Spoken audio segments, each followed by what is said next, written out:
Welcome back students. मैं मिथुन गुप्ता। आप सबों का आज की इस करंट अफेयर्स की क्लास में स्वागत है। तो कल से लेके अभी तक जितनी भी महत्वपूर्ण अपडेट जो हमारे परीक्षा की दृष्टि से महत्वपूर्ण है, उन सभी को हम लोग आज की इस क्लास में कवर करेंगे।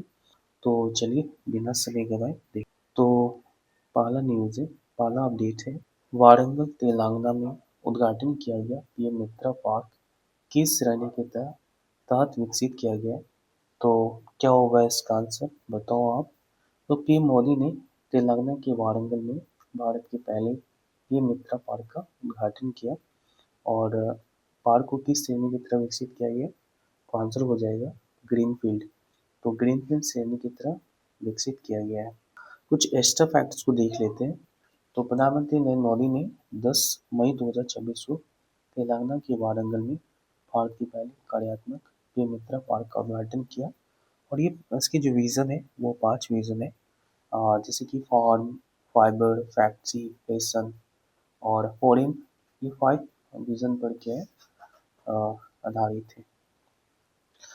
चलिए दूसरा, और फॉरेन, ये 5 विज़न पर क्या है आधारित है। चलिए दूसरा महत्वपूर्ण अपडेट्स देखते हैं। एसबीआई रिसर्च की हालिया रिपोर्ट के अनुसार वित्त वर्ष 2026-27 के लिए भारत की अनुमानित जीडीपी वृद्धि दर क्या है? तो 2026 और 27 के लिए जो एसबीआई रिसर्च की हालिया रिपोर्ट है, तो भारत की अनुमानित जीडीपी वृद्धि दर क्या है? तो जीडीपी वृद्धि दर क्या हो जाएगा इसका, आप बताओ। तो इसका आंसर हो जाएगा 6.6%। तो एसबीआई रिसर्च के अनुसार जो भारत की अनुमानित जीडीपी वृद्धि दर 2026 और 27 के लिए रहने वाली है वो 6% है। कुछ एक्स्ट्रा फैक्ट्स को देख लेते हैं। वैश्विक चुनौतियों के बावजूद जो फाइनेंशियल ईयर 27 में भारत की जीडीपी वृद्धि दर 6.6 रहने का अनुमान है। हालांकि वर्तमान स्थिति, भारत की जो वर्तमान आर्थिक स्थिति है वो उतनी अच्छी नहीं है, लेकिन एसबीआई की रिपोर्ट के अनुसार ये 6.6% रहने वाला है 26-27 का। चलिए तीसरा न्यूज़ कवर करते हैं। स्थापित अक्षय ऊर्जा क्षमता के मामले में भारत की वर्तमान वैश्विक रैंकिंग क्या है? तो अक्षय ऊर्जा क्षमता के मामले में भारत की वर्तमान वैश्विक रैंकिंग क्या है? तो क्या हो जाएगा? तो भारत तीसरे नंबर पर है अक्षय ऊर्जा के मामले में, यानी सौर ऊर्जा के मामले में भारत की जो वर्तमान स्थिति है वो तीसरे नंबर। तो एक्स्ट्रा फैक्ट्स को देखते हैं। भारत अवस्थापित अक्षय ऊर्जा क्षमता में दुनिया में तीसरे स्थान पर है। और सोलर क्षमता जो है वो 9 गीगावाट से 25 गीगावाट होगी, जो अच्छा संकेत है। और सोलर मॉड्यूल के लिए 60% से 80% तक चीन पर निर्भर है। तो ये अच्छा नहीं है कि अभी भी हम लोग क्या है कि सोलर मॉड्यूल की 60 से लेके, मतलब पहले 60 था अब 80 है, मतलब 60 से 80% तक हम उस पर। और फिनेंशियल ईयर 25 में भारत ने 1.6 बिलियन डॉलर के मूल्य के मॉड्यूल आयात किए हैं। तो ये भी अच्छा संकेत नहीं है कि हम लोग 1.6 बिलियन डॉलर सिर्फ मॉड्यूल पे खर्च करते हैं। तो भारत तीसरे स्थान पर है। तो ये अच्छा संकेत नहीं है, क्योंकि जो सोलर सोलर अलायंस के जो संगठनकर्ता यानी होस्ट कंट्रीज के रूप में वो इंडिया है। और वो अपना मॉड्यूल अभी भी लगभग 60 से 80% क्या कर रहे हैं, चाइना पे डिपेंडेंट है। तो ये उतना अच्छा संकेत नहीं है। चलिए इसकी बात का न्यूज़ कवर करते हैं। 44 साल बाद किसी बड़े अंतर्राष्ट्रीय खेल आयोजन की मेजबानी भारत के किस बड़े विजन की ओर इशारा करते हैं? अब खेल की मेजबानी तो हो रही है, लेकिन 44 वर्ष के बाद हो रही है, तो इसके पीछे क्या उद्देश्य हो सकता है? तो 44 साल बाद एशियाई भारोत्तोलन चैंपियनशिप की मेजबानी करेगा। तो भारोत्तोलन, हाँ, चैंपियनशिप की मेजबानी कर रहे हैं। तो इसका उद्देश्य है कि 2036 में जो ओलंपिक का आयोजन भारत करने का मन बना रही है। तो क्या हो जाएगा, खेल इंफ्रास्ट्रक्चर की परीक्षा करना, ताकि 2036 ओलंपिक की मेजबानी के लिए भारत की दावेदारी को वो सुनिश्चित किया जा सके। तो वो जो मैनेजमेंट होते हैं ना, मैनेजमेंट से रिलेटेड, उनकी इंफ्रास्ट्रक्चर से रिलेटेड उन चीज़ों को एक तरह से चेक करने के लिए ये 44 साल बाद अंतर्राष्ट्रीय खेल आयोजन की मेजबानी भारत कर रहा है। एक्स्ट्रा फैक्ट्स देखते हैं। यह 17 तारीख तक चलेगी। आज से शुरू होगा, 17 तारीख तक चलेगी। और यह जो आयोजन किया जाएगा वो गुजरात के गांधीनगर में। भारत ने 44 वर्षों के बाद एशियाई भारोत्तोलन चैंपियनशिप की मेजबानी कर रहा है और यह आखिरी बार 1982 में किया था। और इसमें भारत का जो नेतृत्व विद्या रानी देवी और अजीत नारायण कर रहे हैं। तो ये भी आपको याद रखना है। तो ये न्यूज़ वाकई में बहुत इम्पोर्टेंट है, किसी न किसी एग्जाम में आपके बनेंगे। चलिए देखते हैं, नीरू डांडा और विवान कपूर ने ट्रैक मिश्रित टीम स्पर्धा में कौन सा पदक जीता। तो नीरू डांडा और विवान कपूर ने टीम मिश्रित जो टीम स्पर्धा है तो उसमें कौन सा पदक जीता है। तो क्या हो जाएगा, तो उसमें कांस्य पदक जीते हैं दोनों। तो इसका आंसर क्या हो जाएगा, ये हो जाएगा। अब क्या स्टार फैक्ट्स है इसमें, तो नीरू और विवान की करियर का ये पहला मिक्स टीम ओलंपिक स्पर्धा पदक है। तो ये नीरू और विवान का पहला है और भारत के लिए इस स्पर्धा में अब तक, और भारत के लिए एक तरह से पूरे टीममेट के रूप में ये दूसरा पदक है। और यह आयोजन कहाँ किया जा रहा है, तो कजाकिस्तान की अलमाटी में ISSF वर्ल्ड कप शॉटगन का आयोजन किया गया। और इसमें जो चीनी ताइपे की जोड़ी है कुनपी यान और वान यू लियू ने 36 का स्कोर बनाया और स्वर्ण पदक जीता। और ये एक नया विश्व रिकॉर्ड है। तो आपको ये भी थोड़ा सा ध्यान रखना है, इससे जुड़े हुए न्यूज़ से जुड़े हुए जो एक्स्ट्रा फैक्ट्स है, क्योंकि कभी कभी क्वेश्चन वहाँ से भी बन जाते हैं। 6 मई 2026 में संपन्न हुए जो पुडुचेरी विधानसभा चुनाव के बाद इसे रिकॉर्ड 5वीं बार केंद्रशासित प्रदेश के मुख्यमंत्री के रूप में किया गया। तो पुडुचेरी विधानसभा का चुनाव संपन्न हो गया और 4 मई को काउंटिंग भी हो गया। तो वहाँ पे जो मुख्यमंत्री की जो चेहरा है वो हमारा कौन सा हो जाएगा, एन रंगास्वामी जी। एन रंगास्वामी जी पुडुचेरी के मुख्यमंत्री पद के शपथ लेंगे, या एक तरह से नाम घोषित हो चुके हैं, मतलब वो बनेंगे ही।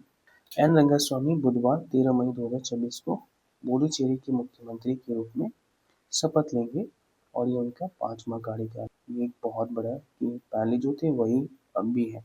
और जो वहाँ के उपराज्यपाल हैं के कैलाशनाथन उन्हें पद की गोपनीयता की शपथ दिलाएंगे। और विधानसभा चुनाव में जो NDA गठबंधन है, हाँ 30 में से 18 सीटें जीतकर बहुमत हासिल किया, यानी टोटल विधानसभा क्षेत्र जो है 30 है और उनमें से 18 NDA को, हाँ नेशनल डेमोक्रेटिक अलायंस को प्राप्त हुआ है। तो ये भी ध्यान रखना है।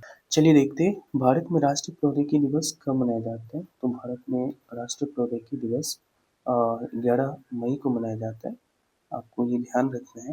और और ये दिन क्यों इम्पोर्टेंट है, तो भारत में राष्ट्रीय प्रौद्योगिकी दिवस 1998 के पोखरण परमाणु परीक्षण को याद दिलाता है। यानी कि अगर हम एक्स्ट्रा फैक्ट्स को देखें तो इसके आंसर क्या हो जाएंगे, तो इसके आंसर हो जाएंगे 11 मई।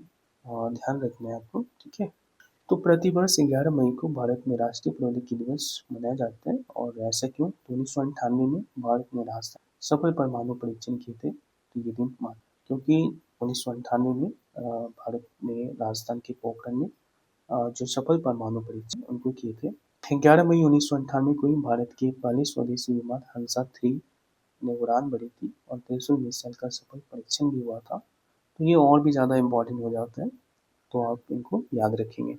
मुख्य उद्देश्य वैज्ञानिकों, इंजीनियरों और नवाचार करने वालों के योगदान को याद करना और युवाओं को विज्ञान की तरफ आकर्षित करना, ये इनके मुख्य उद्देश्य है आज के दिन का। कि जो वैज्ञानिक है, इंजीनियर है और नवाचार करने वालों के जो योगदान है उनको क्या करना है, याद रखना है और युवाओं को विज्ञान के प्रति जागरूक करना। चलिए नेक्स्ट देखते हैं। मौसपी के हालिया आंकड़ों के अनुसार भारत में शहरी बेरोजगारी दर अनएम्प्लॉयमेंट रेट क्या है। तो मौसपी ने हालिया रिपोर्ट जारी की है जिसमें भारत में शहरी बेरोजगारी जो दर है वो 6.6% है। आप याद रखोगे इसको, ये 6.6% है। 15 वर्ष और उससे अधिक आयु के व्यक्तियों के लिए शहरी बेरोजगारी दर में मामूली गिरावट आई है, जो पिछली तिमाही 6.7% से घटकर 6.6% हो गई है। और इसके ऊपर ग्रामीण क्षेत्रों में बेरोजगारी दर 4.3% हो गई है। तो शहर में क्या हुआ कि बेरोजगारी दर जो है वो 6.7% घटकर 6.6% हो गई। तो देखा जाए कहीं ना कहीं शहर के लिए तो ठीक है, लेकिन ग्रामीण क्षेत्रों में ये चीज़ें बढ़ गई है। पहले 4 थी, अब 4.3% हो गई है। विकसित भारत जी राम जी अधिनियम जो 1 जुलाई से लागू हो रहा है, ग्रामीण परिवारों को 1 वर्ष में कितने दिनों की रोजगार की गारंटी, तो ये आप बिल्कुल इस न्यूज़ से आप वाकिफ होंगे। तो ये अभी हाल फिलहाल में चर्चा में इसलिए है क्योंकि 1 जुलाई से ये वापस से अपने पूर्ण स्वरूप में कार्य करेगा। तो कितने दिन के इनके योजना के अनुरूप कार्य वो 125 दिन की है। और इससे जुड़ी कुछ एक्स्ट्रा फैक्ट्स को देख लेते हैं। केंद्र सरकार ने जो एमजी नरेगा 2005 को बोले मनरेगा 2005 को बदलकर अब विकसित भारत ग्रामीण रोजगार और आजीविका मिशन क्रांति अधिनियम 2025 बीपी जयराम जी कर दिया है। यानी इसका नाम बदलकर अब इसका यानी जो पहले मनरेगा था, अब उसका नाम बदलकर विकसित ग्रामीण रोजगार और आजीविका मिशन क्रांति अधिनियम 2005 कर दिया गया है। तो आप ये याद रखोगे। और ये कानून कब से लागू होंगे, तो 1 जुलाई 2026 पूरे देश में लागू होगा और 1 साल में 100 दिन के बजाय 125 दिन की काम की गारंटी मिलेगी। इस योजना के लिए सरकार ने इसे साल 95,692 करोड़ रुपए का प्रावधान किया है। यानी इस साल के लिए जो बीबी जी राम जी जो बिल है उसके अंतर्गत जो कानून है उसके अंतर्गत 95,692 करोड़ स्वीकृति मिली है, इस साल खर्च किया जाएगा। चलिए देखते हैं। हाल ही में भारतीय वायुसेना आईएएफ द्वारा जारी नई दिल्ली में आयोजित ऑपरेशन सिंदूर कॉमेमोरेटिव रन की कुल अवधि कितनी है, कितनी थी? तो ये भी इम्पोर्टेंट न्यूज़ है क्योंकि जो आईएएफ है, हमारा जो एयरफोर्स है, उन्होंने नई दिल्ली में लगभग 88 घंटे का ऑपरेशन सिंदूर स्मारक दौड़ आयोजित किया। यानी ऑपरेशन सिंदूर के मतलब ऑपरेशन सिंदूर के स्मरणोत्सव यानी स्मरण के उपलक्ष्य में उन्होंने 88 घंटे कुल अवधि कितनी थी, तो 88 आवर्स दौड़ का आयोजन किया। चलिए एक्स्ट्रा फैक्ट्स देख लेते हैं। भारतीय वायुसेना द्वारा 1 वर्ष पहले किए गए 88 घंटे के सफल हवाई ऑपरेशन की पहली वर्षगांठ मनाने के इस दौड़ का आयोजन किया गया और यह 1 घंटे 88 घंटे की निरंतर रिले दौड़ थी जो 7 मई से 10 मई तक, ये याद रखना है आपको। और इसमें लगभग 600 धावकों ने क्या किया, हिस्सा लिया था। चलिए देखते हैं नेक्स्ट वन। हाल ही में किस भारतीय हवाई अड्डे ने 99% अवशिष्ट डायवर्जन दर हासिल किया और जीरो वेस्ट लैंडफिल का गौरव प्राप्त किया? ये भी इम्पोर्टेंट न्यूज़ है। तो ये एक तरह से हम बोल सकते हैं ना, कौन से गौरव प्राप्त करने वाले भारतीय हवाई अड्डे, तो ये मुंबई हवाई अड्डा है। और मुंबई हवाई अड्डा कौन सा? छत्रपति शिवाजी महाराज अंतर्राष्ट्रीय हवाई अड्डा है, जिन्होंने कचरा डायवर्जन के क्षेत्र में एक बड़ी उपलब्धि हासिल की है। 99% कचरे को लैंडफिल में जाने से रोकने का लक्ष्य आ गया कि लैंडफिल मतलब जो बहुत सारे कचरा होता है वो लैंडफिल मतलब किया जाता है, तो उसको जाने से रोकने का इसका लक्ष्य है। और zero waste to landfill platinum class 1 rating दी गई है। तो भारतीय परिसंघ CII द्वारा zero waste to landfill platinum class 1 की रेटिंग दी गई है। और इनकी जो प्रबंधन है वो 5 इनके सिद्धांत है, रिड्यूस है, रीयूज है, रिपर्पस है, रिसाइकल है और रिकवर को अपनाइए। आप ये भी याद रखेंगे। ये एयरपोर्ट अब 100% नवीकरणीय ऊर्जा पर चलता है, तो ये भी महत्वपूर्ण है। तो जितने भी फैक्ट्स है वो बहुत सारे फैक्ट्स बहुत ज़्यादा इंपॉर्टेंट है, आप उनको ध्यान रखेंगे और बिल्कुल आपको परेशान नहीं होना है। हम सारे जितनी भी करंट अफेयर्स जितनी भी इम्पोर्टेंट क्वेश्चन हम उसका रिवीजन भी करवाएंगे, जो संडे होगा स्पेशल संडे, तो जितने भी हम लोग पढ़ेंगे उस सारे को हम लोग रिवीजन करेंगे और मंथली में पूरे मंथली का कवर करेंगे। तो इस क्लास में इतना ही गाइस, आप अपना ओपिनियन अपना फीडबैक बिल्कुल ज़रूर दें।